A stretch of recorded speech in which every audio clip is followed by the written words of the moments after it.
सो hey guys, क्या आपको ये लगता है कि एक बार अगर आपको जैक दिल्ली के अंदर ब्रांच अलॉट हो जाती है या आप ब्रांच को फ्रीज कर सकते हैं तो उसके बाद आपकी ब्रांच अपग्रेड नहीं की जा सकती है? या फिर आपको ये लगता है अब तो मेरा कॉलेज स्टार्ट हो गया है, फर्स्ट सेमेस्टर भी क्लियर हो चुका है, तो अब तो मेरी ब्रांच अपग्रेड होने के क्या ही चांस होंगे? तो ऐसा कुछ नहीं है। हम आज इसी के बारे में अच्छी तरह और डिटेल में सारी बातें करने वाले हैं। So hey guys, here it is Gaurav Gupta. आज मैं काफ़ी टाइम बाद अपनी वीडियो को रिकॉर्ड कर रहा हूँ बिकॉज मैं अपने एंड सेम्स की वजह से वीडियो नहीं बना पा रहा था, लेकिन अब मैं वापस से वीडियोस बनाना स्टार्ट कर रहा हूँ।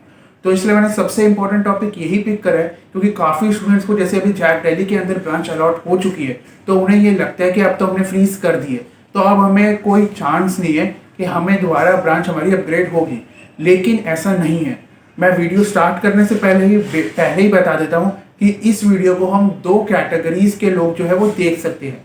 जो पहली कैटेगरी ये है उन लोगों के लिए जिनको जैक दिल्ली के किसी भी कॉलेज के अंदर कोई भी सीट अलॉट हुई है, और दूसरी कैटेगरी उन लोगों के लिए जो जिनकी नॉर्मल थिंकिंग ये है कि हमारी ब्रांच एक बार फ्रीज हो जाती है उसके बाद वो अपग्रेड नहीं हो सकती।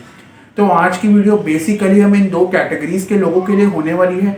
और आज की वीडियो के अगर मैं एक बेसिक समरी की बात करूंगा तो आज की वीडियो में हम जानेंगे कि इंटरनल अपग्रेडेशन होता क्या है, और हम ये देखेंगे कि इंटरनल अपग्रेडेशन के लिए कौन कौन अप्लाई कर सकता है, उसका प्रोसेस वगैरह क्या होता है, और क्राइटेरियाज क्या होते हैं जैक दिल्ली के कॉलेजेस में इंटरनल अपग्रेडेशन के लिए।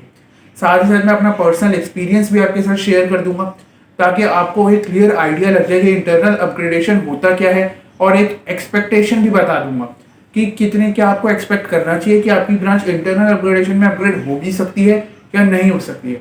तो आज की वीडियो में बेसिकली मैं इन सारी चीज़ों के बारे में बताने वाला हूँ। वीडियो वेरी यूजफुल इन्फॉर्मेटिव होने वाला है।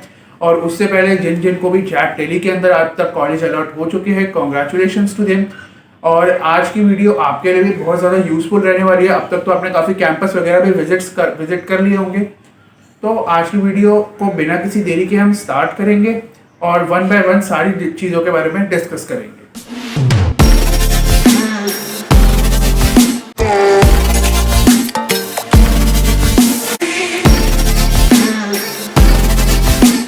तो सबसे पहले एक बहुत ही सिंपल सा जो क्वेश्चन अराइज होता है कि what is internal upgradation. Internal upgradation है क्या भाई, ये क्या चीज़ है? अभी तक तो हम सिर्फ जैक दिल्ली के में ही चॉइस वगैरह भर रहे थे और सोच रहे थे कि हमारी ब्रांच अपग्रेड नहीं हो सकती आगे जाके।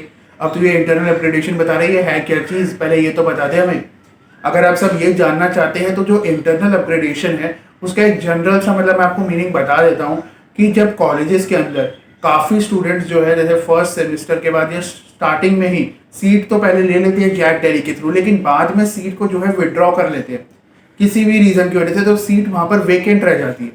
तो उन सीट्स को डीटीयू या फिर और कॉलेजेस भी कोशिश करते हैं कि हम ऊपर वाली सारी सीट्स को, अपर ब्रांचेस की सारी सीट्स को फिल कर ले।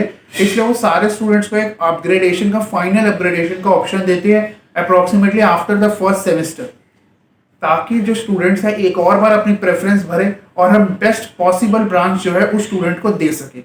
तो इस चीज़ को हम बेसिकली इंटरनल अपग्रेडेशन कहते हैं। तो जो अब हमारा नेक्स्ट क्वेश्चन अराइज होता है वो ये अराइज होता है कि who all can apply for internal upgradation.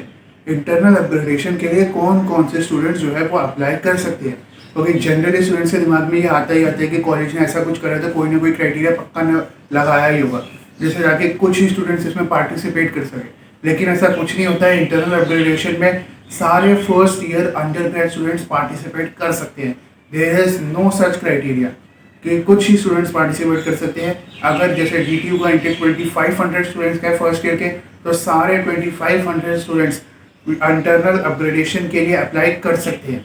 No criteria for this. और जो सेकेंड चीज़ अगली बात है वो ये है कि प्रोसेस क्या होता है एक्चुअली में इंटरनल अपग्रेडेशन का। हमें कब पता लगेगा कि इंटरनल अपग्रेडेशन होने वाला है या हमारा कॉलेज उसके लिए फॉर्म्स निकालने वाला है? तो इंटरनल अपग्रेडेशन का जो प्रोसेस है वो जनरली फर्स्ट सेमेस्टर के बाद स्टार्ट होता है।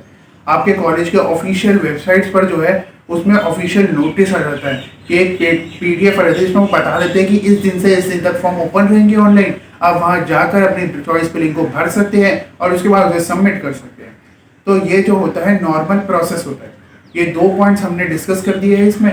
एक मैंने पहले आपको 3 पॉइंट डिस्कस हो चुके हैं। पहले आपको बता दिया था कि इंटरनल अपग्रेडेशन होता क्या है। देन उसके बाद हमने डिस्कस करा कि इंटरनल अपग्रेडेशन के लिए कौन कौन अप्लाई कर सकता है और एक्चुअली में इंटरनल अपग्रेडेशन का प्रोसेस क्या होता है। अब जो एक बहुत क्रूशियल पॉइंट होता है ज़्यादा से ज़्यादा कि जो हमारा इंटरनल अपग्रेडेशन होता है वो अलग अलग यूनिवर्सिटीज़ का अलग अलग क्राइटेरिया पर बेस्ड होता है। और वो लास्ट वाला क्राइटेरिया नहीं जो अभी मैंने बात करी कि पार्टिसिपेट तो कोई भी कर सकता है, लेकिन अलग अलग स्कीम्स पर होता है। DTU NSUT का अलग तरीके से होता है एंड ट्रिपल IIT DTUW का अलग तरीके से होता है। अब वो कैसे अलग तरीके से होता है वन बाय वन डिस्कस करते हैं। जो DTU और NSUT कॉलेजेस है वो ये कहते हैं कि आपकी जो JEE मेंस की CRL रैंक है हम उसके बेसिस पर आपकी ब्रांच को अपग्रेड करेंगे देखकर कि भाई आपकी ब्रांच किस बेस्ट पॉसिबल ब्रांच तक जा सकती है आपकी रैंक। और जो IGDTUW और ट्रिपल IIT दिल्ली वाले कॉलेजेस है वो कहते हैं कि हम आपकी फर्स्ट सेमेस्टर की परफॉर्मेंस देखेंगे, हमें JEE मेंस की CRL रैंक से कोई मतलब नहीं। हम सिर्फ ये देखेंगे कि फर्स्ट सेमेस्टर में आपकी कितनी GPA कितनी CGPA आई थी और उसके बेसिस पे हम आपकी ब्रांच को अपग्रेड करेंगे। तो ये मेजर डिफरेंस होता है और ये सबसे मोस्ट कॉमन चीज़ है जो स्टूडेंट्स को पता नहीं चलती है। तो इसलिए ये काफ़ी इंपॉर्टेंट चीज़ थी जो मैंने आपको यहाँ पर बता दी है कि एक्चुअली में क्राइटेरिया क्या होता है इन कॉलेजेस का। अब जो एक और चीज़ जनरल क्वेश्चन दिमाग में आता है कि हमें एक्सपेक्टेशन कितनी रखनी चाहिए।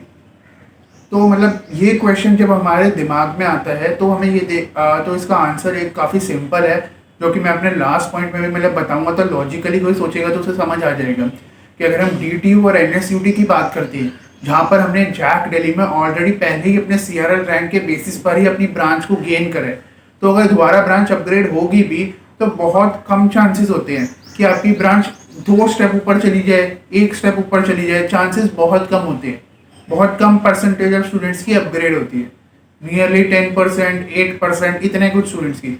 वहीं अगर आप ट्रिपल IIT दिल्ली और IGDTUW में देखें जहां आपकी फर्स्ट सेमेस्टर की ग्रेड पे ये सारी चीज़ें जो होती है डिपेंड करती है, तो वहाँ पर ब्रांच के अंदर बहुत डिफरेंस आ सकता है। अगर आपने फर्स्ट सेम में बहुत अच्छी बहुत ज़बरदस्त तरीके से पढ़ाई करी और उसके बाद आपकी CGPA बहुत अच्छी आ गई, 10 ही आ गई आपकी CGPA, तो आप काफ़ी लंबे गैप में बायोटेक से डायरेक्ट ECE, इलेक्ट्रिकल, IT तक भी आप जा सकते हैं। इतना लंबा डिफरेंस भी आराम से आ सकता है, लेकिन DTU NSUT में इतना डिफरेंस नहीं आता है। तो मतलब ये मेन चीज़ थी, क्योंकि ये चीज़ तो काफ़ी इंपॉर्टेंट है कि भाई हम भर रहे हैं तो हमें कितनी एक्सपेक्टेशन रखनी चाहिए, रखनी भी चाहिए कि नहीं रखनी चाहिए। तो वो चीज़ को भी मैंने क्लियर कर दी है। So last part of the video is that कि what's my own verdict, my personal experience, मतलब मेरी तरफ से आपको क्या करना चाहिए। तो सबसे पहली बात तो ये है आपको ये देखना चाहिए कि आपको इंटरनल अपग्रेडेशन की ज़रूरत है या नहीं है। अगर आप अपने इंटरेस्ट की ब्रांच में ही हैं देन गो फॉर इट, आपको इंटरनल अपग्रेडेशन भरने की कोई ज़रूरत नहीं है, it's not a compulsory thing. और दूसरी बात ये है कि इंटरनल अपग्रेडेशन में जैसे फॉर एग्जांपल अगर मैं अपना केस देता हूँ, मैं मैकेनिकल एंड ऑटोमोटिव इंजीनियरिंग का स्टूडेंट हूँ। मैंने अपने इंटरनल अपग्रेडेशन का फॉर्म भरा था और लेकिन मैंने उसमें मैकेनिकल इंजीनियरिंग नहीं भरी थी एज एन अपग्रेडेड ब्रांच। मुझे कुछ टेक ब्रांचेस चाहिए थी, मैंने उनके लिए ऊपर भर दिया था, लेकिन मुझे वो नहीं मिली थी क्योंकि DTU में इतना लंबा चेंज पॉसिबल नहीं होता। लेकिन मेरे और कुछ फ्रेंड्स है, बैचमेट्स है, उनकी branch mechanical and automotive engineering से नॉर्मल मैकेनिकल इंजीनियरिंग में चली गई थी। काफ़ी स्टूडेंट्स की गई थी, नियरली 20 स्टूडेंट्स की चली गई थी बैच में से, और कम से कम 2 स्टूडेंट्स की गई थी हमारी इलेक्ट्रिकल में और 1 स्टूडेंट की इंजीनियरिंग फिजिक्स यानी कि EP में चली गई थी। तो इन्हीं ब्रांचेस में मैं आपको बताना चाहता हूँ कि चेंज कितना होता है। और एक और बात है कि मतलब जैसे हमारे में फॉर्म जो निकलते हैं DTU के जो कॉलेज के ब्रांच अपग्रेडेशन फॉर्म निकलते हैं वो जैक दिल्ली पर निकलते हैं। DTU की ऑफिशियल वेबसाइट पर नोटिस आ रहता है और जैक दिल्ली के पर जाकर आपको भरने पड़ते हैं। हालांकि बाकी सारे जो यूनिवर्सिटीज़ है triple IIT Delhi, NSUT, IGDTUW, ये अपनी ऑफिशियल वेबसाइट्स पर ही सीट अपग्रेडेशन को करते हैं। तो यही थी आज की एक वीडियो जिसके अंदर मैंने आपको बेसिकली सारी चीज़ें इंटरनल अपग्रेडेशन से रिलेटेड बता दी है, सारे डाउट्स आपके क्लियर कर दिए हैं, ताकि किसी को ये कुछ ऐसा ना लगे कि इंटरनल अपग्रेडेशन वाले कोई चीज़ थी और हमें उसके बारे में नहीं पता है। बाकी भी अगर आपको कोई और चीज़ जाननी हो आप कमेंट सेक्शन में मुझे बता सकते हैं। साथ ही साथ मेरे इंस्टाग्राम हैंडल पर भी मुझे DM कर सकते हैं, वहाँ पे मैं आपकी क्वेरी का answer as soon as possible देने की कोशिश करूँगा। आई होप आपको आज की मेरी वीडियोस अच्छी लग रही होंगी, और अगर आपको मेरी वीडियोस में कोई भी चीज़ की कमी लगती है, कोई ऑडियोस, वीडियो या फिर किसी भी चीज़ की, तो वो भी आप मुझे कमेंट सेक्शन में बता सकते हैं। आई विल ट्राई कि मैं उस चीज़ को ठीक कर पाऊँ। सो आज की वीडियो के लिए इतना ही। आई होप कि आपको मेरी वीडियो अच्छी लगी होगी। Please do like, share and subscribe to my YouTube channel, and here it is Gaurav Gupta signing out.